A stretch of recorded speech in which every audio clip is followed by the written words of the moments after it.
Nos ponemos en la presencia del Señor diciendo, en el nombre del Padre, del Hijo y del Espíritu Santo. Amén. Hemos pasado un maravilloso Pentecostés gracias a que nuestro buen Dios nos ha regalado la bendición de poder celebrar en nuestras familias esta maravillosa fiesta en la iglesia, haciendo la novena, haciendo una vigilia de oración y teniendo un día con la Eucaristía y la Sagrada Comunión. Y comenzamos un nuevo mes, el mes de junio, en donde celebramos todo el mes de junio dedicado y consagrado al Sagrado Corazón de Jesús. El mes de mayo, el mes de la mamá, el mes de la Virgen María.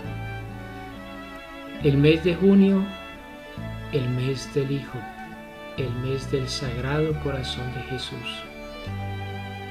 Esta devoción ya se tenía en la iglesia desde los primeros años.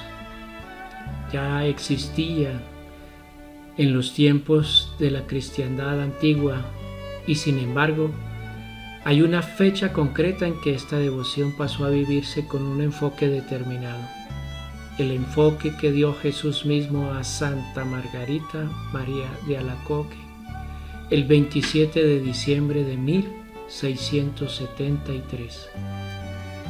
Los padres de la iglesia ya tenían una gran devoción por el Sagrado Corazón de Jesús. En San Agustín, San Ambrosio, San Juan Crisóstomo, encontramos textos que se refieren a la sagrada llaga del costado de Jesús, a la sangre y agua que brotaron de su corazón, de donde recibimos los sacramentos. Y esto es lo que he venido diciendo en cada una de las reflexiones cuando los invito a estar en la liturgia de la iglesia, porque solamente cuando se vive en la liturgia de la iglesia podemos verdaderamente disfrutar, gozar de las festividades de nuestra iglesia. Muchos cristianos pasaron el día de Pentecostés hasta tristes estarían, porque ni enterados estaban que celebrábamos la gran venida del Espíritu Santo, como hace 2000 años. Y qué tristeza y qué pesar para esos cristianos que, como lo decíamos en la novena, si les preguntábamos que si creían en el Espíritu Santo, si lo conocían, pues muy bien dirían que no sabían ni qué era el Espíritu Santo y ni sabían que existía. Eso es lo que nosotros tenemos que empezar a corregir en nuestra iglesia. Empezar a corregir el vivir completamente aislados, separados, porque por eso es que un día viene un hermano separado, nos mete una mentira y nos vamos, porque como nunca estuvimos en la iglesia, como no la conocimos, pues nos creímos el primer cuento que nos trajeron y nos confundieron y hasta ahí llegamos como católicos. Y después salimos a decir en esas iglesias separadas que ahora sí conozco a Cristo, que ahora sí leo la palabra de Dios, que ahora sí no soy un borracho, mujeriego, que ahora sí no le pego a mis hijos. Si es que no es una condición, en la Santa Iglesia no es una condición el ser un ignorante, el no leer la palabra de Dios. No es una condición que le tenga que pegar a mi esposa y a mis hijos para ser católico. Ni tampoco es una condición que tenga que ser un mujeriego, borracho, adúltero, fornicario para ser católico.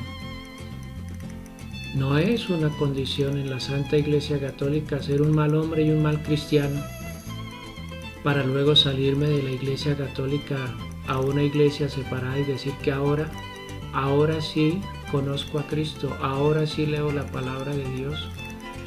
En la Iglesia Católica, todos los mandamientos, empezando por el primero y en el que se resumen todos, amar a Dios sobre todas las cosas y al prójimo como a sí mismo, se refieren a que yo tengo que tener a Dios en mi corazón, leyendo su palabra, cumpliendo sus mandamientos, estando firme en sus decretos, en sus leyes, en sus caminos.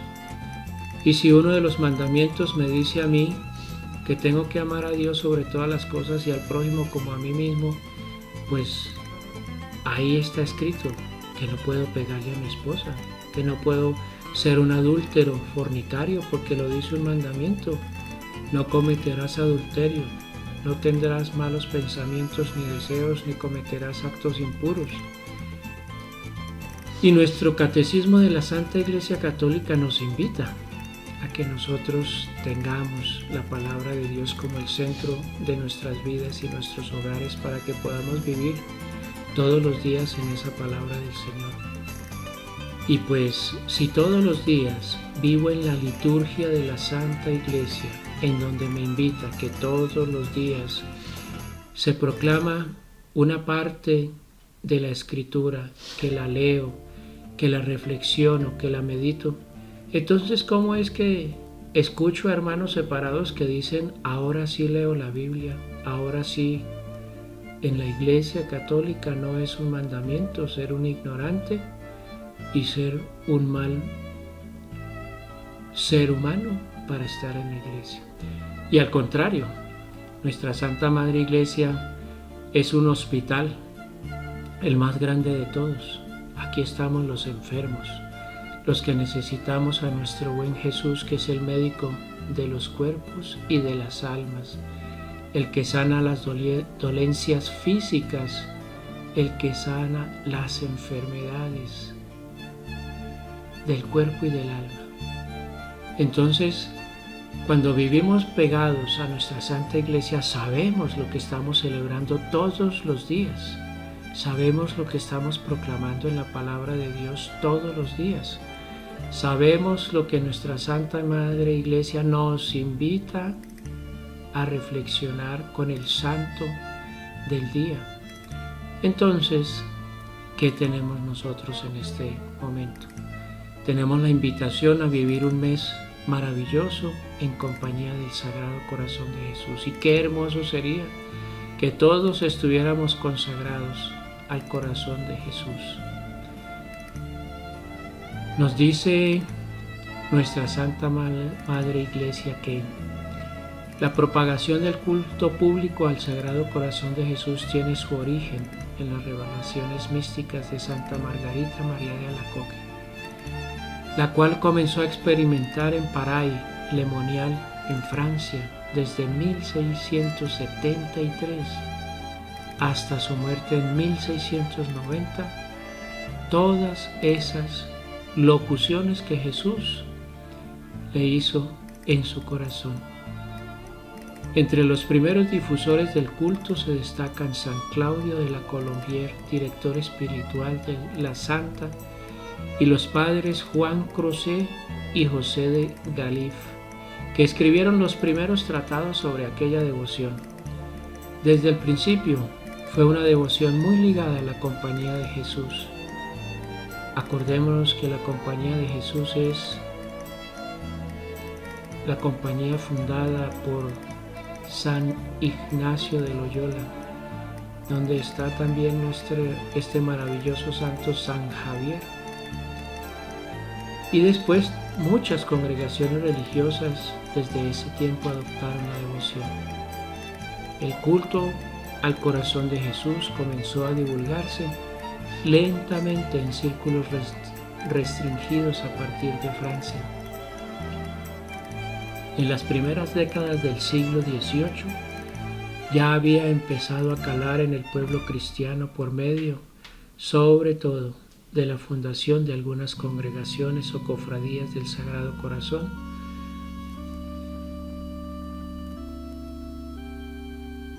La aspiración principal de Santa Margarita era la aprobación pontificia del culto público al corazón de Jesús. Sin embargo, hubo que esperar al pontificado del Papa Clemente XIII en 1765 para su aprobación e incluso limitado a Polonia y a Roma. La devoción al Sagrado Corazón de Jesús cobró su auge al ser acogida como devoción propia del Apostolado de la Oración, fundado el 3 de diciembre de 1844 por el Padre Francisco Javier Gautrelet. En 1861 nació en Francia la primera publicación para promover la devoción al corazón de Jesús. En 1917, en las apariciones de Fátima, el ángel y la Virgen enseñaron a los niños a rezar y responder a los designios de los corazones de Jesús y María. A partir de Fátima, la devoción a los corazones de Jesús y María se prendió como fuego en todo el mundo. En el siglo XX, Santa Faustina Kowalska tiene unas revelaciones místicas en donde Jesús le comunicó su corazón, expresándole que desea derramar la misericordia de su corazón sobre toda la humanidad. Juan Pablo II canonizó a Santa Faustina Kowalska. Cuando Jesús se apareció a Santa Margarita María de Alacoque, le dijo estas palabras: «He aquí el corazón que tanto ha amado a los hombres, y en cambio, de la mayor parte de los hombres no recibe nada más que ingratitud, irreverencia y desprecio en este sacramento de amor». Con estas palabras nuestro Señor mismo nos dice en qué consiste la devoción a su Sagrado Corazón. La devoción en sí está dirigida a la persona de nuestro Señor Jesucristo y a su amor no correspondido, representado por su corazón. Dos, pues, son los actos esenciales de esta devoción: amor y reparación. Amor por lo mucho que Él nos ama, reparación y desagravio por las muchas injurias que recibe, sobre todo en la Sagrada Eucaristía. La característica principal de la devoción al Sagrado Corazón debe ser la reciprocidad del amor. Su objeto es amar a Jesús, que nos ama tanto, pagar amor con amor. Más aún, habida cuenta que el amor de Jesús se manifiesta al alma devota como despreciado y airado, sobre todo en la Eucaristía, el amor propio de la devoción deberá manifestarse como un amor de reparación. De ahí la importancia de los actos de desagravio, como la comunión de reparación y la compasión por Jesús sufriente. Aunque hay que decir que ningún acto, ninguna práctica puede agotar las riquezas de la devoción al Sagrado Corazón de Jesús. La liturgia del día nos invita a celebrar a San Aníbal María de Francia. Hoy 1 de junio, mes del Sagrado Corazón de Jesús. La liturgia de la palabra nos trae de la segunda carta del apóstol San Pedro, capítulo 1, versículo 2 al 7. Lleguen a ustedes la gracia y la paz en abundancia por medio del conocimiento de Dios y de Jesucristo nuestro Señor. Su poder divino, en efecto, nos ha concedido gratuitamente todo lo necesario para la vida y la piedad, haciéndonos conocer a aquel que nos llamó por la fuerza de su propia gloria. Gracias a ella se nos ha concedido las más grandes y valiosas promesas, a fin de que ustedes lleguen a participar de la naturaleza divina, sustrayéndose a la corrupción que reina en el mundo a causa de los malos deseos. Por esta misma razón, pongan todo el empeño posible en unir a la fe la virtud, a la virtud el conocimiento, al conocimiento la templanza, a la templanza la perseverancia, a la perseverancia la piedad, a la piedad el espíritu fraternal y al espíritu fraternal el amor. Palabra de Dios. Te alabamos, Señor. El Salmo es el Salmo 91 y dice: Tú que vives al amparo del Altísimo y resides a la sombra del Todopoderoso, di al Señor: mi refugio y mi baluarte, mi Dios en quien confío. Él se entregó a mí, por eso yo lo libraré. Lo protegeré porque conoce mi nombre. Me invocaré y yo le responderé. Estaré con él en el peligro, lo defenderé y lo glorificaré. Le haré gozar de una larga vida y le haré ver mi salvación. Del Santo Evangelio según San Marcos, capítulo 12, versículo 1 al 12. Jesús se puso a hablarles en parábolas. Un hombre plantó una viña, la cercó, cavó un lagar y construyó una torre de vigilancia. Después la arrendó a unos viñadores y se fue al extranjero. A su debido tiempo envió a un servidor para percibir de los viñadores la parte de los frutos que le correspondía. Pero ellos lo tomaron, lo golpearon y lo echaron con las manos vacías. De nuevo les envió a otro servidor, y a este también lo maltrataron y lo llenaron de ultrajes. Envió un tercero, y a este lo mataron, y también golpearon o mataron a muchos otros.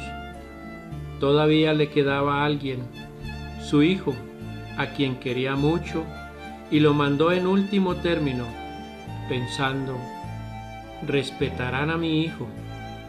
Pero los viñadores se dijeron, este es el heredero, vamos a matarlo y la herencia será nuestra. Y apoderándose de él, lo mataron y lo arrojaron fuera de la viña. ¿Qué hará el dueño de la viña? Vendrá, acabará con los viñadores y entregará la viña a otros. ¿No han leído este pasaje de la Escritura? La piedra que desecharon los arquitectos ha llegado a ser la piedra angular. Esta es la obra del Señor, admirable a nuestros ojos. Entonces buscaban la manera de detener a Jesús, porque comprendían que esta parábola la había dicho por ellos, pero tenían miedo de la multitud y dejándolo, se fueron. Palabra del Señor. Gloria a ti, Señor Jesús. Que el Señor te bendiga y te guarde, haga resplandecer su rostro de amigo hacia ti, te conceda la paz y te regale sus favores. Que la preciosísima sangre de Cristo te cubra, te selle y te proteja. Amén.